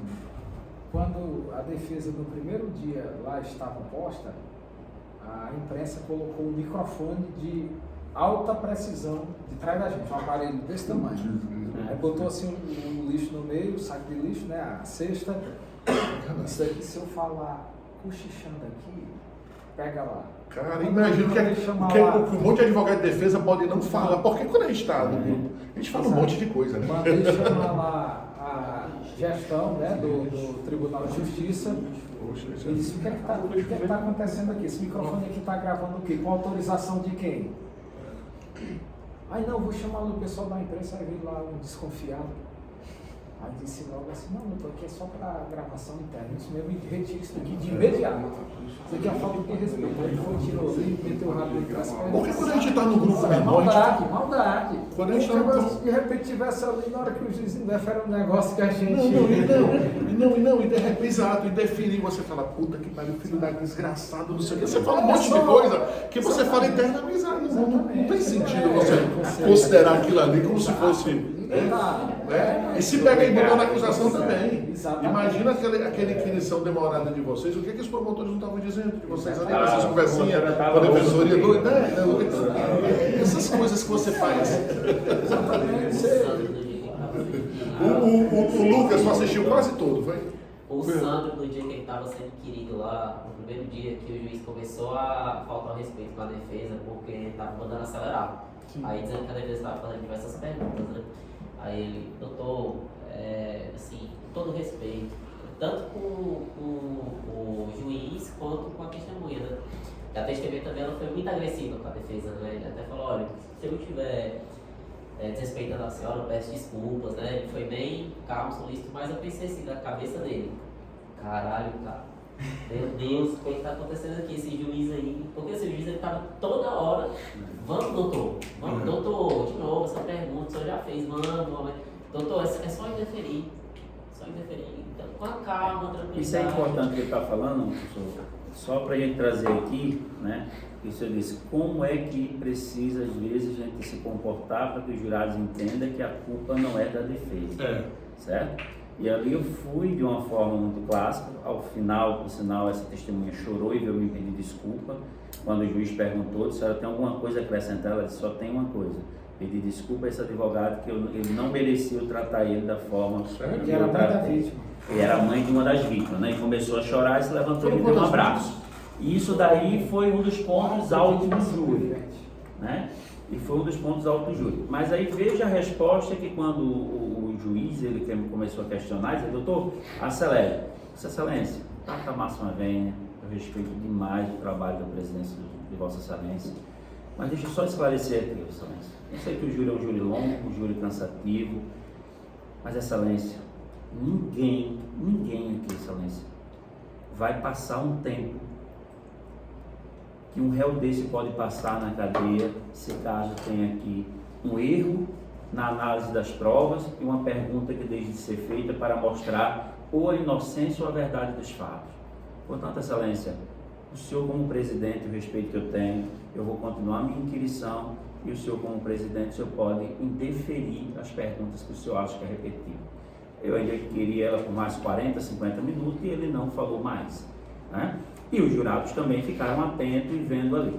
É o que eu digo, muitas vezes o professor Armando está dizendo aqui, se você não consegue também transmitir para os jurados que aquela culpa não é sua, você cria uma empatia e não mostra a significância daquilo que você está fazendo, né? Isso são fatos e pontos que são muito importantes, né? E quem fez lá as inquirições viu que eu trouxe muitas contradições, pergunto a outro e um mesmo.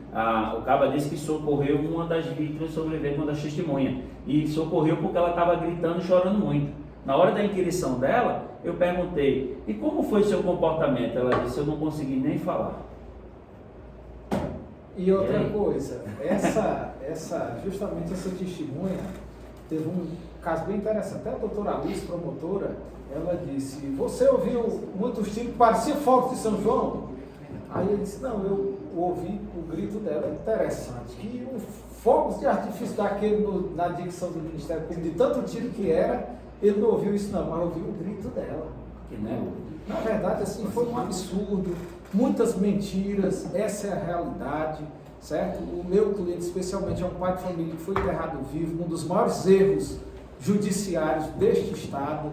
Há exemplo do erro do coitado do Cícero, que passou 16 anos sem processo, preso, e daí não saiu nenhuma nota de nenhuma instituição a pedir desculpa a ele, acabaram com a vida dele e vieram com uma vergonhosa indenização de R$300 mil para quem passou 16 anos. Olha, pessoal, fique logo ciente de uma coisa, certo? O conceito de justiça, ele é meramente abstrato, certo? Quando você vê o ministro dizendo que habeas corpus é coisa para gente rica, é uma verdade.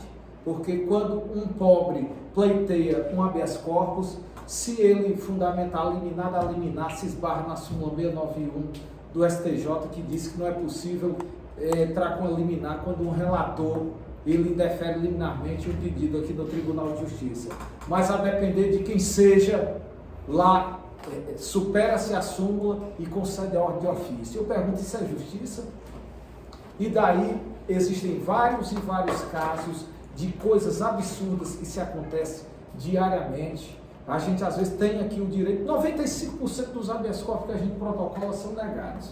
No dia que sair um habeas corpus é motivo de festejar, matar um carneiro e comemorar.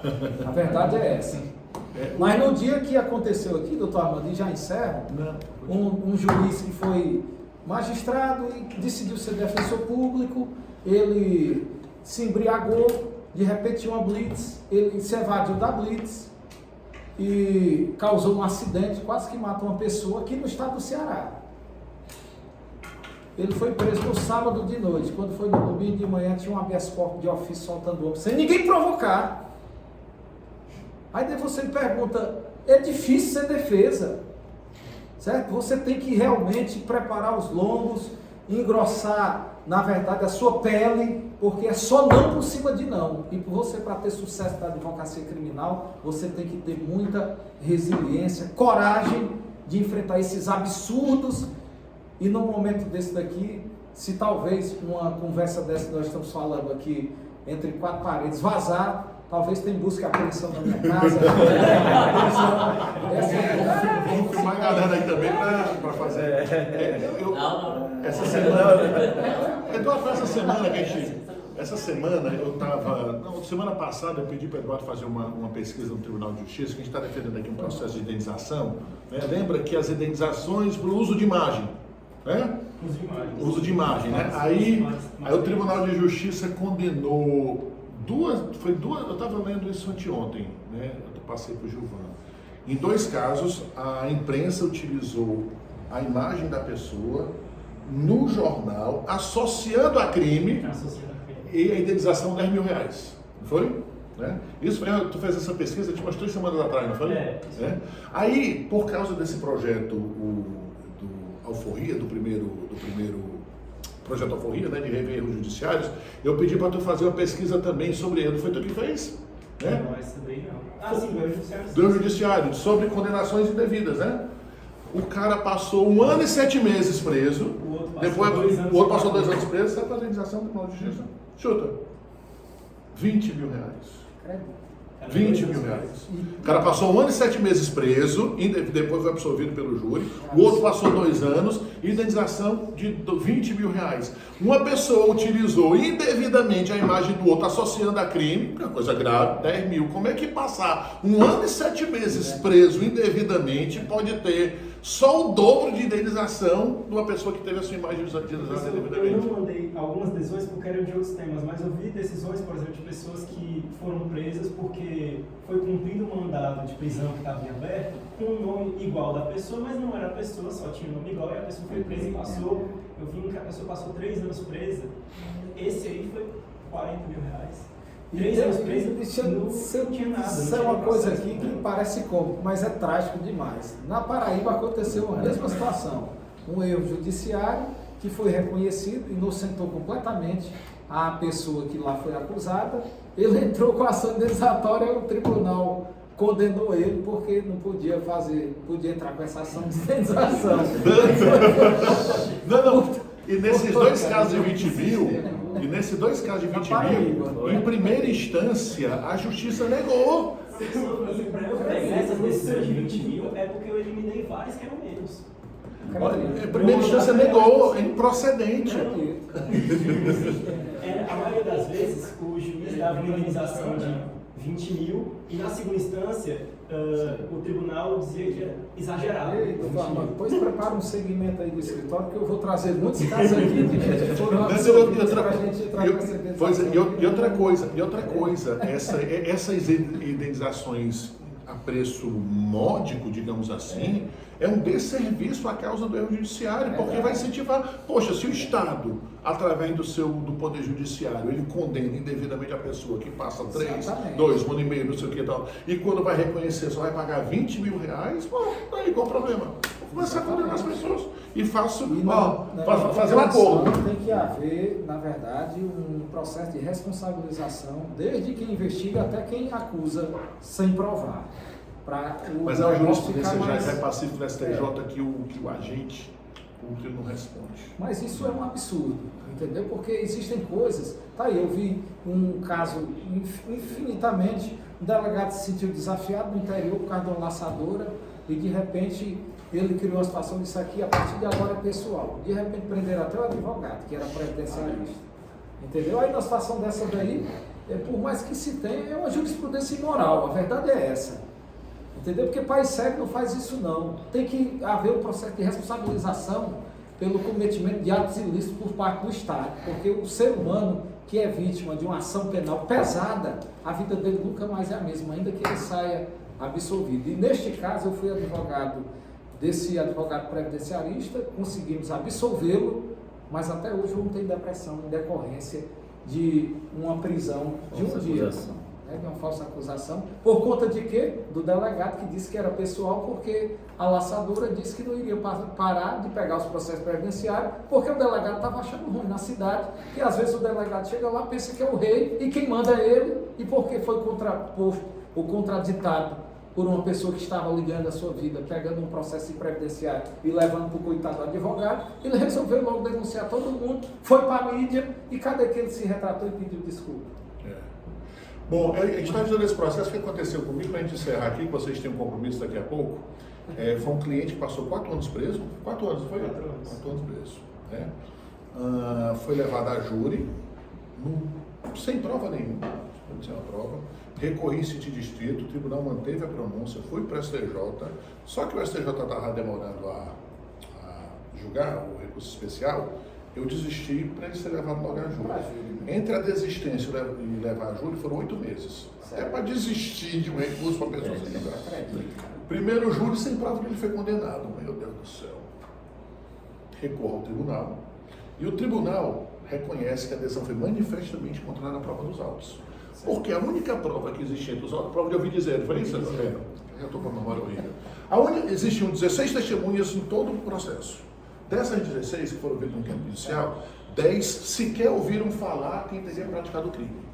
5 teriam ouvido dizer que foi o acusado, e uma disse com certeza que não foi ele porque estava com ele, esposa dele, mas era testemunha, né?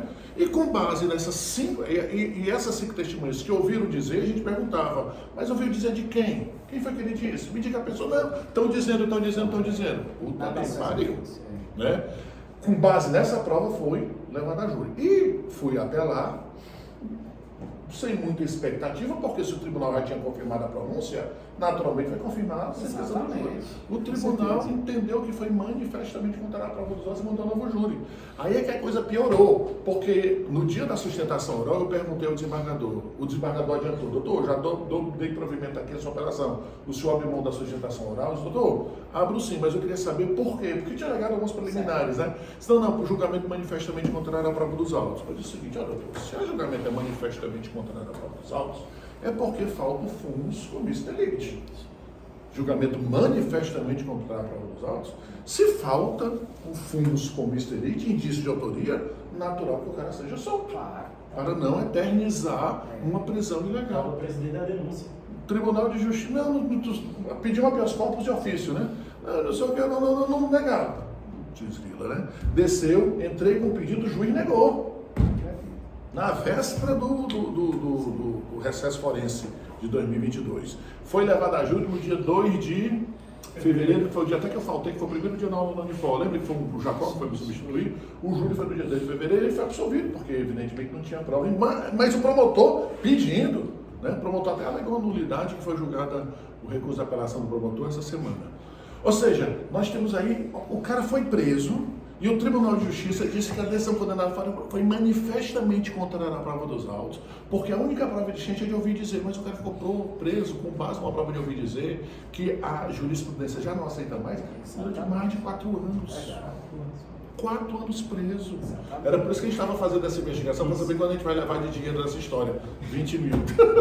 Não, 2 anos, 40, né? 40. Talvez 40 mil, talvez. Quanto deveria ser, sinceramente, pessoal? Quanto é que é 4 anos preso? 20 mil da sua vida. Mas agora, eu sempre... agora que no caso de vida, de morte, de indenização, ele disse que era demais uma indenização de 50 mil por causa da vida. E só para finalizar, é o seguinte, mas o grande responsável por toda essa teratologia que se acontece, esses absurdos judiciários, é o próprio juiz de primeiro grau, porque ele tem o filtro na mão. Então ele poderia naquele momento ali pronunciar e acabou-se, certo? Só que criaram até aquele instituto teratológico, né, do indúbio pro societário, que não tem base em nada, na verdade é um princípio fantasmagórico. Indúbio Paulo morreu, né? Exatamente. E daí os juízes eles têm que refletir que na verdade os grandes responsáveis por estes erros são eles mesmos, porque não aplicam o filtro que deveriam e têm poder para fazer e não fazem. E daí, quando se chega no tribunal do júri, a depender do artifício retórico do promotor, se condena. Porque aquilo que Mongenot diz no seu livro, ensinando até os promotores as maldades, diz assim, caluniar é caluniar, e alguma coisa sempre fica. E a depender do nível retórico do orador, normalmente eles conseguem a condenação.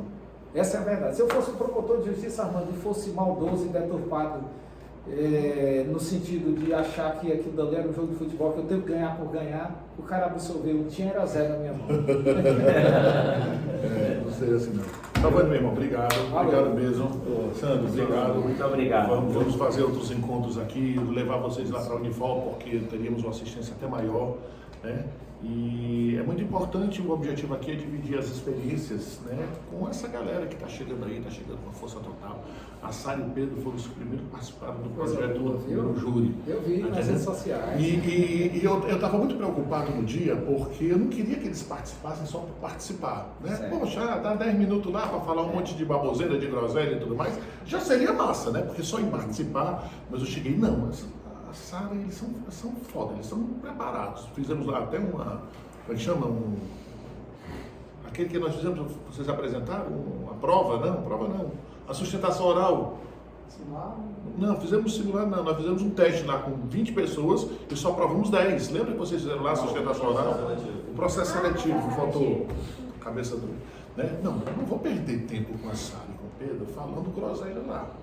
Não, Sara, você vai ficar responsável. A questão do indúbio Pro-réu. do pró-réu. Na verdade, era sobre a questão da Na dúvida. Da dúvida, na dúvida, você tem que apresentar, você vai falar 10, 15 minutos, mas tem que apresentar essa argumentação e é importantíssimo que você fale isso. Não é só para chegar lá no júri, não sei o quê, e para o Pedro faz a questão do... Legalidade do reconhecimento. A ilegalidade do reconhecimento do que foi feito pelo delegado de polícia e na CGD, um monte de coisa, que são dois temas importantíssimos no julgamento. O advogado tem que tratar disso de maneira muito precisa, né? E dê responsabilidade para eles, e eles foram excelentes. Claro que o promotor naquele dia não pegou tão pesado. Ele né? estava bonzinho. Ele estava bonzinho, a gente ficou até chateado, né? Poxa, ele sabia que ia perder o júri, tá entendendo? O processo era muito ruim. Aí, sabe, como você pedir uma condenação no processo que a possibilidade de absolvição é muito grande, acaba sendo negativo para o promotor, né? Aí ele foi mais leve, não pediu a absolvição, mas também não foi tão forte, né? E eles foram fundamentais para o reconhecimento da absolvição, e o que eu quero com isso é incentivar, porque o júri é algo muito importante, estão querendo acabar, mas não vão, né? Porque existe uma coisa, você pode até não gostar do júri, você tem todo jeito de não gostar, de achar que é um instituto obsoleto, o que for, né? Mas o fato é que é cláusula pétrea, né? Exatamente. Você pode no máximo estender. Só quem não entendeu isso foi quem tentou a OAB 5 vezes, não tem especialização, mas mesmo assim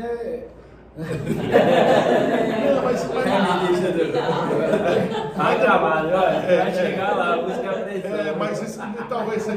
Mas tem gente que passou tudo isso e existe que não existe o sentimento democrático, tá entendendo? As pessoas que não têm aquele sentimento. Rapaz, o júri é a participação da sociedade na decisão de poder. Está democratizando a decisão. Você tem que estender. Criar determinados filtros, naturalmente, mas estender. Estender. Quanto mais a sociedade se envolve nos julgamentos, mais importante, mais democrática ela é.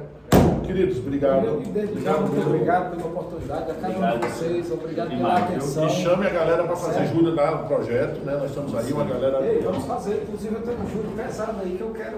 Pessoal aí que não entende a noção.